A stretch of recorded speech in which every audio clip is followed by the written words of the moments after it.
أعوذ بالله من الشيطان الرجيم بسم الله الرحمن الرحيم اللهم صل على محمد وعلى آل محمد ما صليت على إبراهيم وعلى آل إبراهيم إنك حميد مجيد اللهم بارك على محمد وعلى آل محمد كما باركت على إبراهيم وعلى آل إبراهيم إنك حميد مجيد رب اشرح لي صدري ويسر لي أمري واحلل লিসানি ওয়াগফির কাওলি।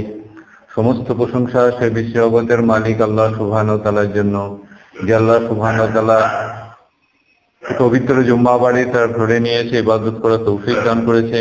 এই জন্য শুকরিয়া স্বরূপ বলি আলহামদুলিল্লাহ। আল্লাহ সুবহানাহু ওয়া তাআলার কাছে আমরা দোয়া করি আল্লাহ সুবহানাহু ওয়া তাআলা আমাদের সকলকে তার সহি কথা বোঝা এবং সহি দিনের উপর চলার তৌফিক দান করুক।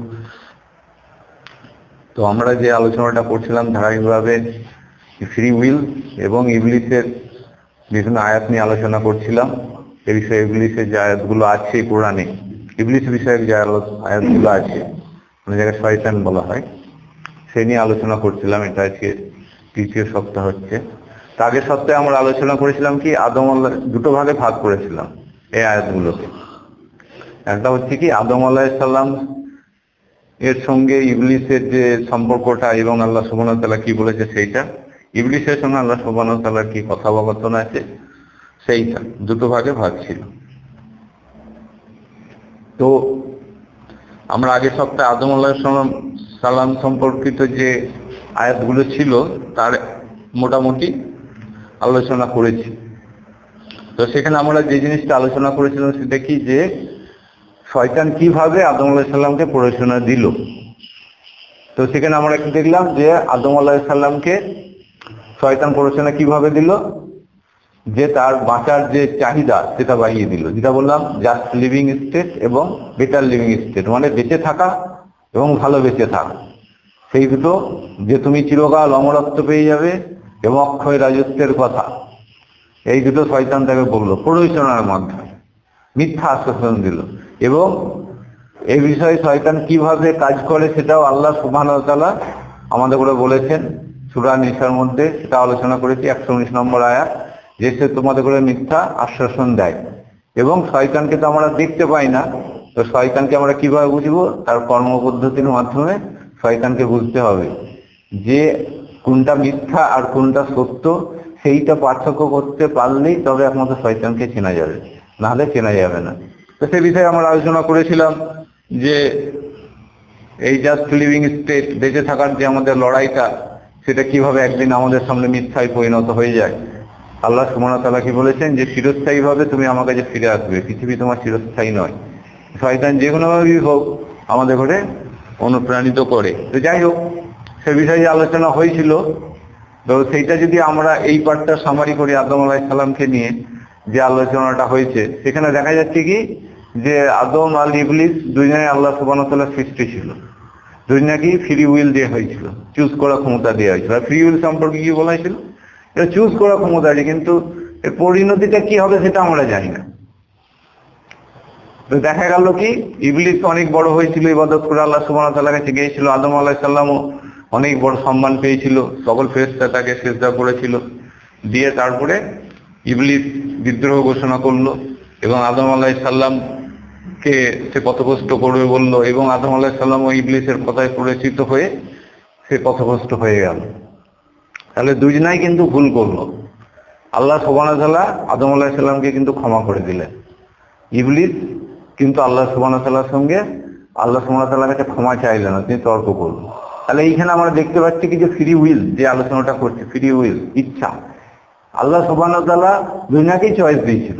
কিন্তু আদম আলাইহিস সালাম কি করলো শেষে, তিনিও ভুল করেছিলেন, কিন্তু তিনি ভুল করে কি করলেন, যে আল্লাহ সুবহানাহু ওয়া তাআলার কাছে তিনি ক্ষমা চাইলেন, যে আল্লাহ আমি ভুল করে ফেলেছি, তুমি আমাকে ক্ষমা করে দাও, আমি জুলুম করে ফেলেছি, ক্ষমা করে দাও। এই জন্য তিনি মানে হৃদয়ের দিক থেকে এবং মনে অনুতপ্ত হয়ে দারুণভাবে আল্লাহ সুবহানাহু ওয়া তাআলার কাছে ক্ষমা চেয়েছে।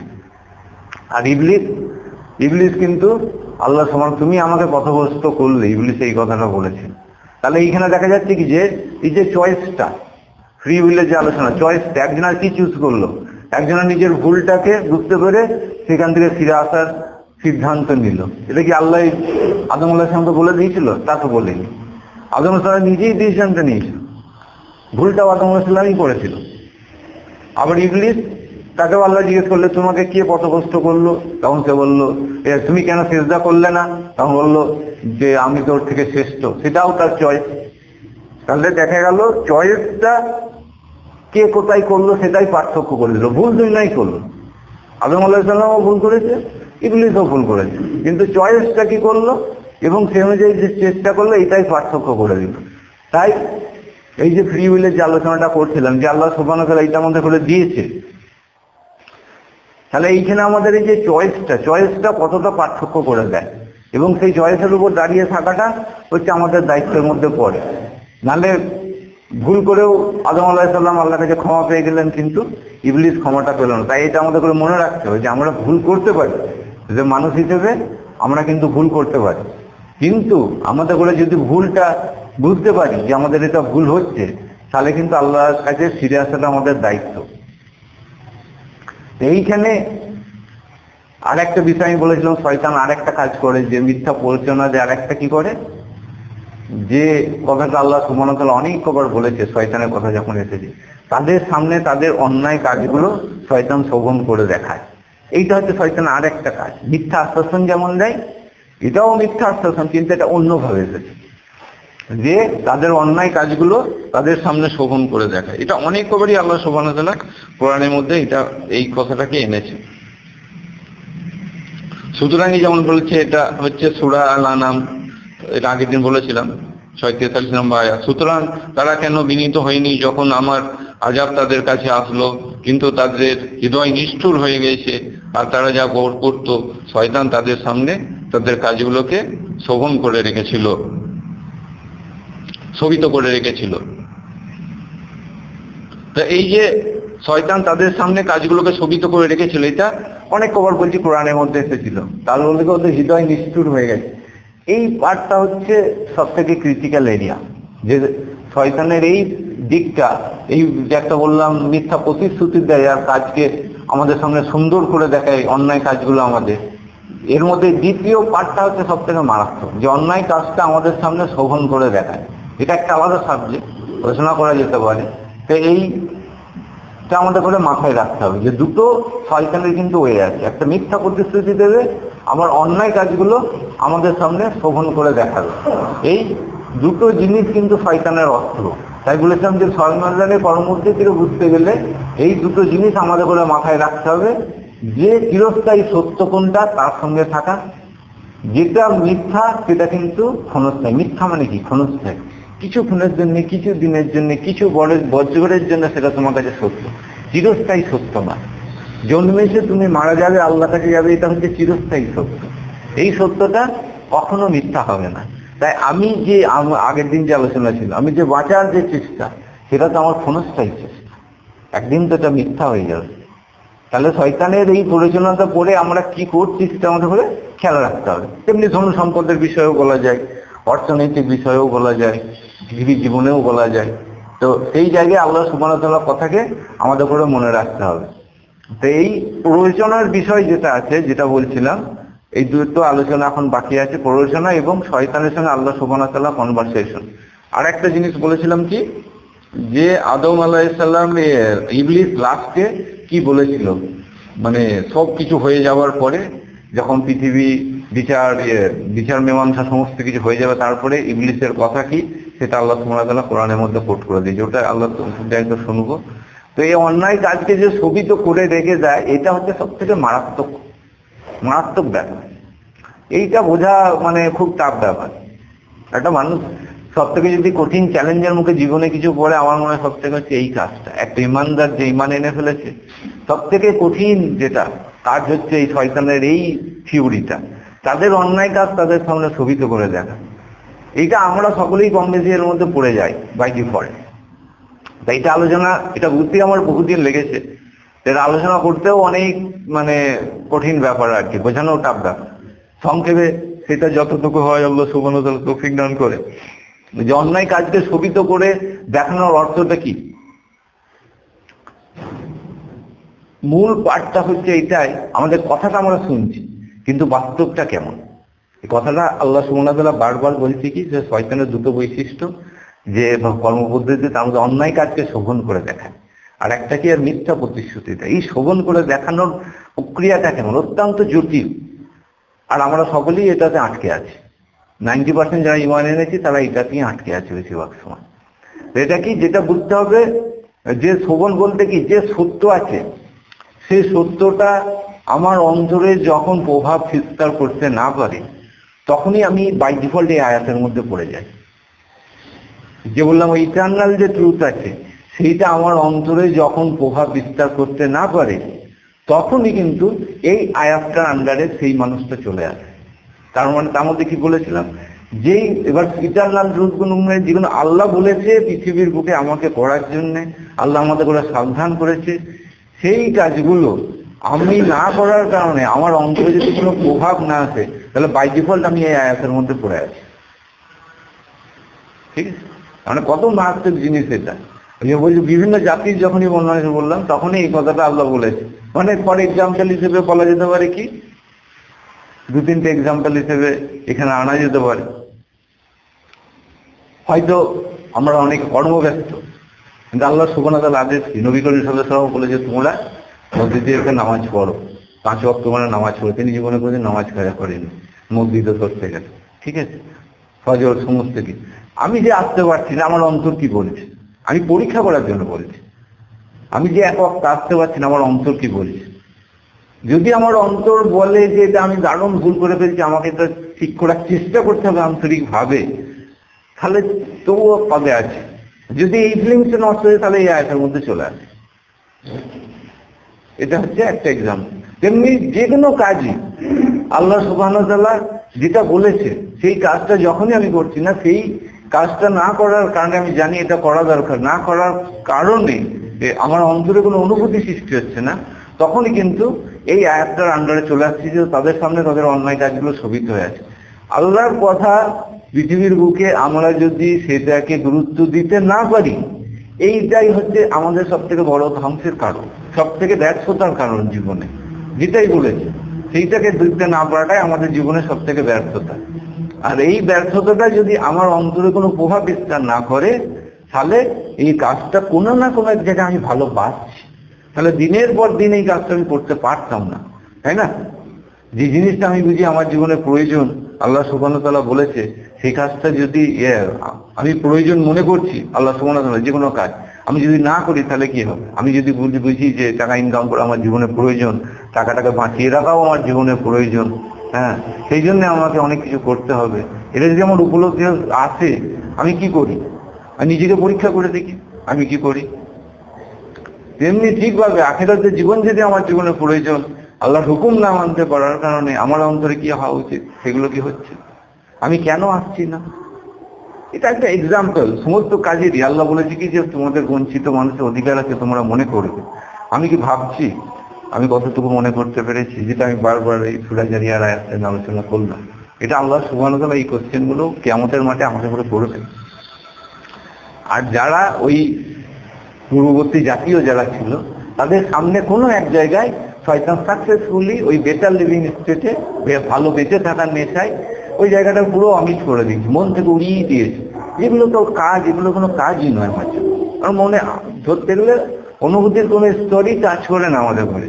যে আল্লাহ এই কথাগুলো বলেছে, কোরআনের সঙ্গে আমার একটা সম্পর্ক করতে হবে, আল্লাহ কি বলেছে সেটা আমাকে বুঝতে হবে, সেটা আমাকে জানতে হবে, আমাকে একদিন আল্লাহর কাছে যেতে হবে, তার জন্য আমি মেন্টালি কতটা প্রিপেয়ার, এই জায়গাটা কতটা, এই জায়গাটা আমার সঙ্গে সম্পর্কটা কতটা আল্লাহ, তো এই জায়গাটা যতটা কম হয়ে যাবে ততটা এই আয়াতটা বেড়ে যাবে, যে শোভন করে দেবে এই কাজটা কিন্তু বেড়ে যাবে। তাহলে এটা হচ্ছে একটা মারাত্মক আয়াত।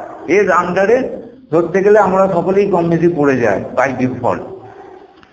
তাই এটা অত্যন্ত কঠিন একটা অবস্থা। মিত্র প্রতিষ্ঠিত থেকেও এই কাজটা হচ্ছে অত্যন্ত কঠিন জায়গা শয়তানের কার্যকলাপের মধ্যে। আর এটা এসে যায় কেন? এসে যাই একটা সময় যখন শয়তান প্ররোচনা দেয়, তারপরে যে বললাম ফ্রি উইল যেটা আছে, যেটার সঙ্গে সম্পর্কিত, যখন আমরা তার দাসত্ব করতে আরম্ভ করে দিই নফসে, তখন ওই জায়গাটা শয়তানের প্রয়োজন হয় না। তখন আমরা নিজেরাই নিজেদের শয়তানের থেকে মানে কঠিন অবস্থায় চলে যায়, যে আল্লাহর আদেশগুলো না মানার কারণে আমরা নিজেরাই নিজে করে খারাপ পথে নিয়ে চলে যাই। এইখানে তখন শয়তানের প্ররোচনার প্রয়োজন হয় না। এরপরে যেটা থাকছে সেটা হচ্ছে কি, যে শয়তানের সঙ্গে আল্লাহ সুবহানাহু ওয়া তাআলা কনভারসেশনটা কি সেটা আলোচনা করব। তো তার আগে শুনে নিই যেটা বলছিলাম, যদি সময় থাকে আমরা ওটা একটু বড় আলোচনা আছে, কারণ ওটা মেইন আলোচনার মধ্যেই পড়বে। যে শয়তান যখন সমস্ত কিছু, যে বললাম যে কিয়ামত যখন হয়ে যাবে, সমস্ত কিছু যখন সংগঠিত হয়ে যাবে, তখন আল্লাহ সুবহানাহু ওয়া তাআলা শয়তান কি বলবে তার উক্তি কিন্তু কোট করে দিয়েছে। সেটা সূরা ইব্রাহিমের মধ্যে 22 নম্বর আয়াতে আছে। আর যখন যাবতীয় বিষয় ফায়সালা হয়ে যাবে, বিষয়ে ফায়সালা হয়ে যাবে, তখন শয়তান বলবে, নিশ্চয়ই তোমাদেরকে ওয়াদা দিয়েছিলাম তা সত্য ওয়াদা, নিশ্চয়ই তোমাদের করে ওয়াদা দিয়েছিলাম তা সত্য ওয়াদা। তোমাদের উপর আমার কোনো আধিপত্য ছিল না, তোমাদের উপর আমার কোনো আধিপত্য ছিল না, তবে আমিও তোমাদের ওয়াদা দিই, তোমাদের করে যা ওয়াদা দিই, নিশ্চয়ই আল্লাহ তাআলা যা ওয়াদা দিয়েছিলেন তা সত্য ওয়াদা। তোমাদের উপর আমার কোনো আধিপত্য ছিল না, তবে আমিও তোমাদের করে ওয়াদা দিয়েছিলাম, এখন আমি তা ভঙ্গ করলাম।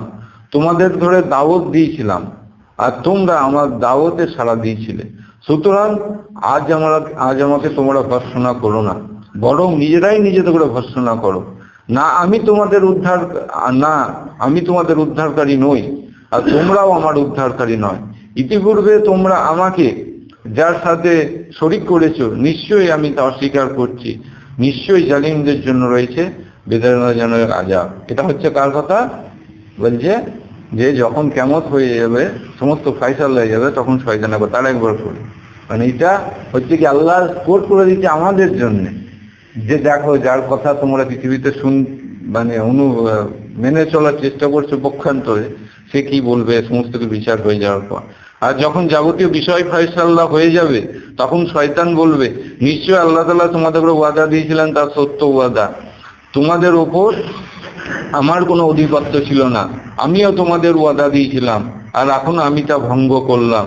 তোমাদের করে দাওয়াত দিয়েছি, তোমরা আমার দাওয়াতে সাড়া দিয়েছো, সুতরাং তোমরা আমাকে ভর্ৎসনা করো না, বরং নিজেদেরই ভর্ৎসনা করো।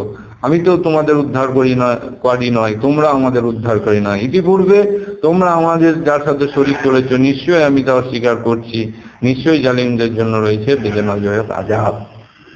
তাহলে এইখানে সবার শেষে শয়তান কিন্তু সে সত্য কথাটা খুলে বললো, যেটা ওই 19 মনে যদি থাকে সূরা নিসার 119 নম্বর আয়াতে আল্লাহ সুবহানাহু ওয়া তাআলা বলেছিল, ওই আয়াতের সাথে যে আয়াতটা আছে, যে আল্লাহ সুবহানাহু ওয়া তাআলার ওয়াদা হচ্ছে সত্য, আর শয়তান কিন্তু বলছে আমার কোনো ক্ষমতা ছিল না। ওই কথার যে মারপ্যাচ, মানে থট, চিন্তা ভাবনার যে মারপ্যাচ, তাতে আমি তোমাকে বন্দী করেছিলাম। মোদ্দা কথা হচ্ছে এইটা, যে শয়তান কিন্তু আমরা চিনি না, তাকে দেখতে কেমন, তাকে তার বয়স কত, কিছু আমি চিনি না। তাহলে তার চিন্তা ভাবনাটা, যে চিন্তা ভাবনার দ্বারা আমাকে আখেরাত থেকে দূরে সরিয়ে দেয়, আল্লাহর কাছ থেকে দূরে সরিয়ে দেয়, পক্ষান্তর সেই চিন্তা ভাবনা কিন্তু আসছে শয়তানের মস্তিষ্ক থেকে। সেটা কিন্তু ব্যক্তির দ্বারাই আসবে, সে ব্যক্তি নিজেও জানে না যে আমি কার হয়ে কাজ করছি। এটা বাস্তবতা, এটা রিয়ালিটি। শয়তানকে তো আমরা দেখি না। তাহলে শয়তান ওই যে একটা বলেছিলাম, ওটা আলোচনা করা হয়নি, সূরা ইসরার আয়াতে আছে, আল্লাহ বলেছে কি যাও তুমি, ওইটাও একটু পড়ে দিই, যে যাও তুমি, এরপরে তো একটা গুরুত্বপূর্ণ আলোচনা আছে সূরা কাহফ নয়, যেখানে আল্লাহ সুবহানাহু ওয়া তাআলা শয়তানকে বলছে যে যাও তুমি,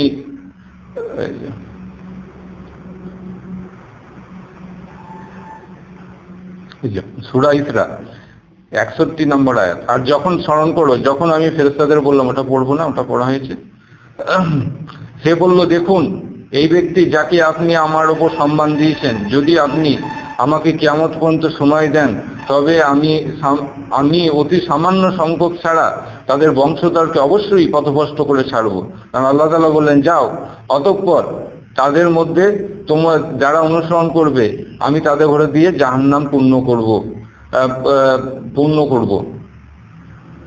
প্রতিদান হিসেবে তোমার কণ্ঠ দিয়ে, এইটা 64 নম্বর, তোমার কণ্ঠ দিয়ে তাদের মধ্যে যাকে পড়ো পরিচিত করো, তাদের মধ্যে ঝাঁপিয়ে পড়ো তোমার অশ্বারোহী পাদতিক বাহিনী দিয়ে, এবং তাদের ধন সম্পদের সন্তান সন্ততিতে অংশীদার হও, এবং তাদের ওয়াদা দাও, আর শয়তানের প্রতারণা ছাড়া তাদেরকে কোনো ওয়াদাই দেয় না। তাহলে এখানে কি বলছে, যে তাদের উপর ঝাঁপিয়ে পড়ো অশ্বরী এবং পাকদিক বাহিনী, যারা শয়তানের সৈন্যর গেল কোথায়? সৈন্যকে আমরা দেখতে পাই কি, কিন্তু আল্লাহ সময় কথা তো দেখতে হয় না, এগুলো বুঝতে হবে। তাহলে কথা না, এটা হচ্ছে ওই যে থট অ্যান্ড আইডিয়া, মানুষ প্রতিনিধি হয়ে আসবে শয়তানে আমার কাছে, এটা বাস্তবতা। এই জন্য এইটা আয়াতটাকে আরো মেনশন করলাম, যে কথাটা বলছি। সেটা কিভাবে চিনবো? ওই একটাই উপায়, যে ব্লু প্রিন্ট আল্লাহ দিয়েছে, যে ওয়াদা, যে আগের দিন বলেছিলাম, যে কথা বা যে চিন্তা আখিরাতের সঙ্গে সম্পর্কিত নয়, মানুষের যে চিন্তাধারা কথা আখিরাতের সঙ্গে সম্পর্কিত নয়, আখিরাতের জন্য ভালো নয়, সেই চিন্তাধারা নিয়ে যে আমার কাছে আসবে, আমি তাকে যদি অনুসরণ করি, সেই হচ্ছে এক প্রকার পক্ষান্ত শয়তানের এজেন্ট হিসেবে থাকে। এটা আমাকে মাথার মধ্যে রাখতে হবে, যে আমি কার অনুসরণ করছি, কার কথা শুনছি, হ্যাঁ, কাকে আমার ভালো লাগছে, তার সঙ্গে আখিরাতের সম্পর্কটাকে এটা লিঙ্ক আপ করতে হবে। যেমন এসআইয়ের লিঙ্ক আপ হচ্ছে, তেমনি লিঙ্ক আপ করতে হবে, যে এই লিঙ্কটা, আমি যে একে ভালো লাগছে আমার এত, এর সঙ্গে আখিরাতের সম্পর্ক কতটা, ভালো কতটা। যদি লিঙ্ক আপ করতে ব্যর্থ হয়ে যায়, তাহলে কিন্তু বাই ডিফল্ট এই আয়াতটার মধ্যে চলে আসবে, যে ওই মানুষটার প্রভাব কিন্তু আমার মধ্যে চলে আসবে। তাই এই জায়গাটাও কিন্তু আমাদের ঘরে মনে রাখতে হবে। তাহলে দুটো জিনিস আমরা আজকে যেটা জানলাম, যে দুটো নয়, যে মূল জিনিসগুলো জানলাম, সেটা কি, যে তাদের অন্যায় কাজগুলো শোভিত করে রাখা, এটা অত্যন্ত মারাত্মক আয়াত, আল্লাহ আমাদেরকে রক্ষা করুক। এবং এই যে শয়তানের সৈন্য সামন্ত কারা, এটা জানলাম। এবং আল্লাহ সুবহানাহু ওয়া তাআলা আমাদেরকে তৌফিক দান করুক। পরের সপ্তাহে থাকে যে মূল যে গভীর আলোচনাটা আছে, যে শয়তানের সঙ্গে আল্লাহ সুবহানাহু ওয়া তাআলা কনভারসেশন, আল্লাহ আমাদের করে সেটা তৌফিক দান করুক শোনা। আজকে এই পর্যন্তই। ওয়া আখিরুনা রাব্বিল আলামিন, সাল্লাল্লাহু আলাইহি ওয়া সাল্লাম।